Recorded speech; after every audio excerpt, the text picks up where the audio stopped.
Welcome to the Pilgrim Litigation Nation with Daniel Hutton. Hi, everybody. Welcome to Pilgrim Litigation Nation with Daniel Hutton. I'm Matt Skye. Daniel is a skilled attorney based in Stoughton, Massachusetts, specializing in personal injury, auto accident law, criminal law, animal bite law, and civil rights. Daniel is here to share his expertise and insights into these critical legal areas. Daniel, thanks for joining. Well, it's wonderful to see you again. Glad to be here. Let's talk a little bit about medical treatment and deductible risk. Can you explain the concept of deductible risk and how it affects patients financially after an injury? Most people are familiar with deductibles when it comes to collision coverage. That is, your car gets damaged, you can get a scratch at the parking lot, at the grocery store, etc., but there's a deductible, often a $500 or $1,000 deductible, meaning the first $500 or $1,000 in damage you pay out of your pocket instead of the insurance company. And as a result, your insurance coverage is lower. Well, that concept also holds true over to personal injury and motor vehicle accidents. I've mentioned previously personal injury protection benefits, where if you have that coverage, you're covered up to $8,000 in your medical bills should you be involved in the accident, which your own insurance company will pay. And that's very important at the very beginning because, at the very beginning, your doctors want to be paid too. And so if you don't have coverage for your medical bills, that can be a problem because then you have to reach into your own pocket to pay your doctors. And they potentially can even send you a lien to your attorney or to yourself where it indicates if it's following the law, because there's a specific statute that says how a lien has to be written by an insurance company or an HMO, that once that lien is sent to you and you make a settlement, the insurance company can demand repayment and so forth. And that's generally a health insurance company that will send you the lien. But just the same, you don't want to pay for items where you should have coverage. Now, with the PIP, you can get a deductible. And over the years, that deductible has caused a lot of grief for my clients, a lot of grief for doctors. And what happens is when you buy your coverage, can have a deductible on the personal injury protection benefits. And some people say, I want a $500 deductible. Well, what that means is every time you have an accident, the first $500 gets taken out by the insurance company. You have to pay them, and only after the $500 will they start paying money. Unfortunately, people don't understand this concept for some reason when they buy insurance coverage on the internet. And I've seen this primarily with aliens that come to this country that don't speak English very well, that'll buy their coverage, and they'll take an $8,000 deductible on the PIP. And what that means is when they have an accident, the first $8,000 payments to the doctors and the chiropractors, etc., have to come out of that client's pocket because the insurance company isn't paying. But it's a double-edged sword. That's not the only bad news. If the other driver caused your accident in Massachusetts and you sue that other driver and you have the $8,000 deductible, the reality is the law is set up so that deductible gets subtracted from the damages because you chose not to have coverage. Not only does your insurance company not have to pay those $8,000, but the other insurance company under the process of subrogation gets to assume that those $8,000 were paid by your insurance company. So they will have their attorneys at trial argue with the judge to say that those $8,000 should be subtracted from any judgment awarded to you by a jury. So that can be very problematic. I mean, imagine you don't have $8,000 in coverage. You go to the doctors, you need treatment. You go to the chiropractor, you get treatment. And all of a sudden, you get a bill and the insurance company isn't paying. Nobody's paying.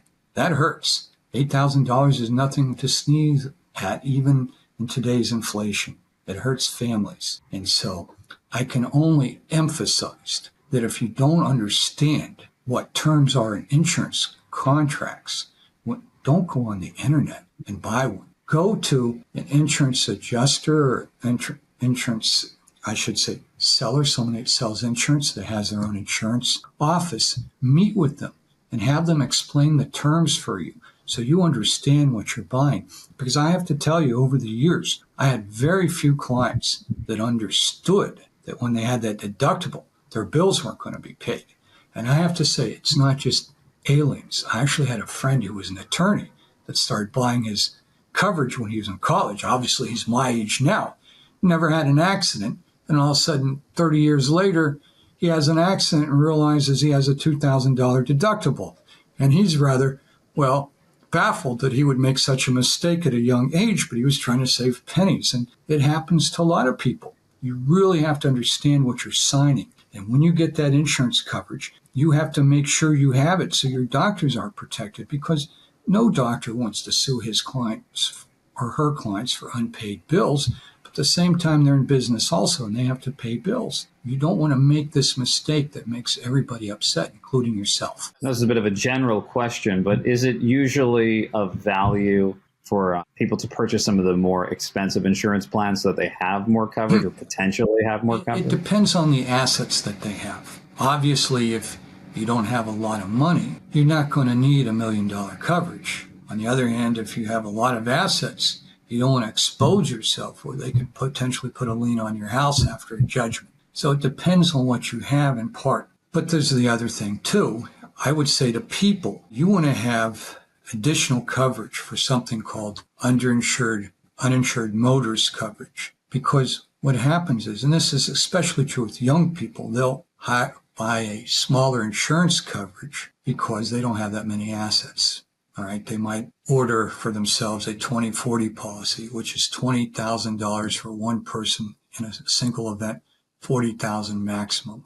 And if they're involved in a bad accident, you have $60,000 in medical bills. This presents a problem. And I have seen people have to file for bankruptcy because the damages were so high and they didn't have the coverage. Now, if you have higher uninsured motorist or underinsured motorist coverage, this is a wonderful thing in Massachusetts. What I mean by that is this: you could have that type of coverage, and the person that hits you might have only $20,000 available for your damage. But because you have purchased uninsured or uninsured coverage, that's maybe $100,000, $300,000, that's $100,000 for one person, $300,000 for everybody involved in that single event, you now can have your insurance company, through the contract, pay the additional up to $80,000 that you would have because the other person only had 20, but you have underinsured coverage. So you really have to understand what you're doing, but you definitely want to protect yourself. So I wouldn't say get yourself a 20/40 if you're a young person. I would say make sure you have some significant underinsured. So if you're unlucky and somebody hits you and there's no coverage, you have something. And one of the issues that I have run in with where people were involved in the accident was somebody that did not have insurance coverage. And if you didn't have decent underinsured or uninsured coverage in this case, where the other driver had no insurance, and you only had a 20/40 policy, you would only be able to recover $20,000. And if your medical bills were more, you would have problems, and it wouldn't even be your fault. The only part where I could say you made a mistake was when you bought the coverage. Why is it risky for individuals to make statements or agree to settlements without legal advice? It's risky because people are human. And I have to be careful with the facts here because I have a case that I don't want to reveal too much because I have to protect the privacy of my clients. But as the whole country knows, we have an immigration issue where at least 10 million people have come into the country undocumented. And everybody assumes they're here alone. But the truth is, many have family members that are legally in the country.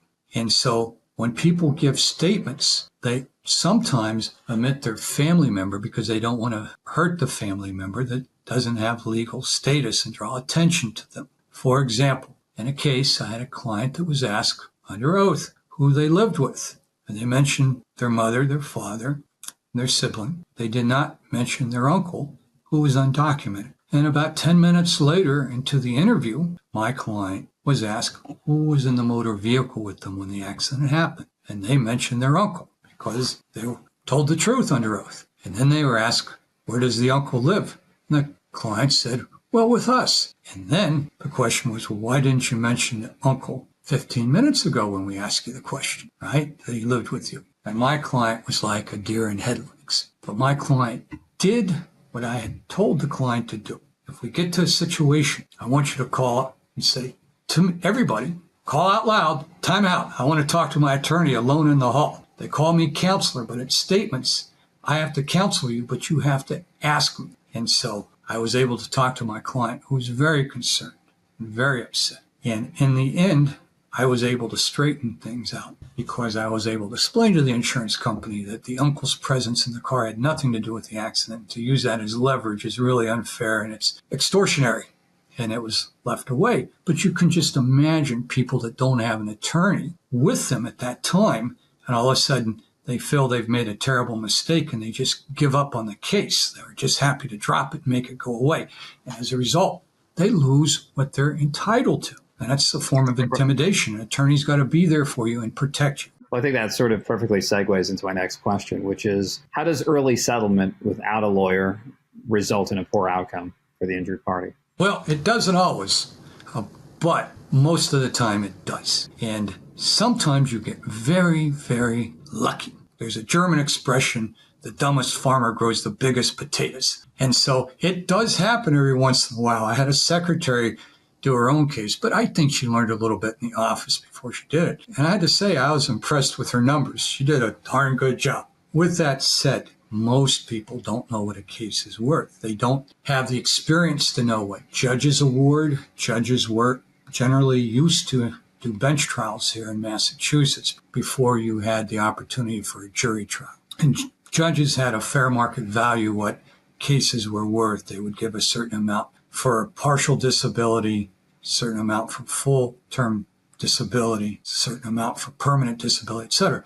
They had a rational system. So insurance companies and attorneys, when they went in front of the judge, they knew what the case was worth. The layperson doesn't know that. Now, sometimes over the years, things have changed because the judge was very upset about something that would happen where they might put more value on the case. Let's say the other driver had a history of driving under the influence and caused damage. And the judge would look at it and say, yeah, that's the fair market value of the case. But this guy doesn't learn. We're going to give him the victim a bit more. All right. And so insurance companies, when they negotiate and they see that weakness in the case, they don't want to expose their own client, the person that was driving under the influence, to potential legal jeopardy. A judge, in theory, could even refer a case to a district attorney. And so the insurance company will settle and give you more value for that case than what it's normally worth. But an attorney would know that. A layperson wouldn't. Okay. And so you have to have the experience to know how cases are affected by the behavior of the parties involved. Let's jump a little bit into preventative measures. What steps can people take immediately after an injury to protect their rights, strengthen their potential legal case? Well, I think I've touched on that in the past. You have to immediately call up your insurance company. You call up the police before that to preserve the evidence, and you call up the attorney. Other things that my clients have done at the accident scene is they've actually taped conversations where the other person admitted liability. You would be amazed how people have amnesia from the accident scene where they say, I'm sorry, I really did wrong, I didn't see you coming, I should have looked. And all of a sudden, when we get a little bit further down the road, that person says, no, I pulled out in time, that person was speeding, that's why they hit me. So when you get that information, you really preserve it. Your attorney will then be very happy with you. Now, sometimes there'll be an argument that'll be made that that person didn't have the consent to tape the other person, but there's very specific case law. I wouldn't say tell the police officer that you've taped something. I would say preserve that evidence and go to that attorney so that attorney can look at the specific facts to make sure that that evidence is not illegal. In Massachusetts, we have an organized crime statute where both parties have to consent to a taping on the phone, okay? And if one person takes the conversation down without the other person's permission, you can get yourself in serious trouble. So bottom line, if you have illegally obtained evidence, your attorney will make sure it doesn't go over to the other side where it can be used as leverage against you. And the last thing you want to do is admit to somebody at the scene that you've just violated a law. Most people don't know all the laws that are involved. Attorneys generally do. And so I say preserve the evidence, but don't necessarily show your cards at the scene. That's sound advice. So as we wrap up today's episode, we've covered a lot of territory. Would there be one piece of advice, one key piece of advice or takeaway for our listeners and viewers today? Yeah, I touched a little bit about OUI, and I've had represented clients with regards to OUI. And Unfortunately, it's more common. My sound advice is when you're at an accident and you think the other side has done something wrong like OUI, do not become aggressive with that other person, because should you do that, that person, if they're under the influence of drugs or alcohol or anything like that, can become very aggressive. And what should only have been a motor vehicle accident could become potentially a crime scene, where you are not just hurt because of the accident, you're in physical jeopardy because somebody else is attacking you. Never lose your cool. Always be in control of yourself so that you're in control of the scene. Don't give that up. It's a great point to wrap up on. Everybody, thanks for tuning in to Pilgrim Nation Litigation with Daniel Hutton. For more information or to connect with Daniel, visit dhuttonlaw.com. Daniel, thanks for your time today. Thanks for watching. Be sure to hit that like and subscribe button and comment below.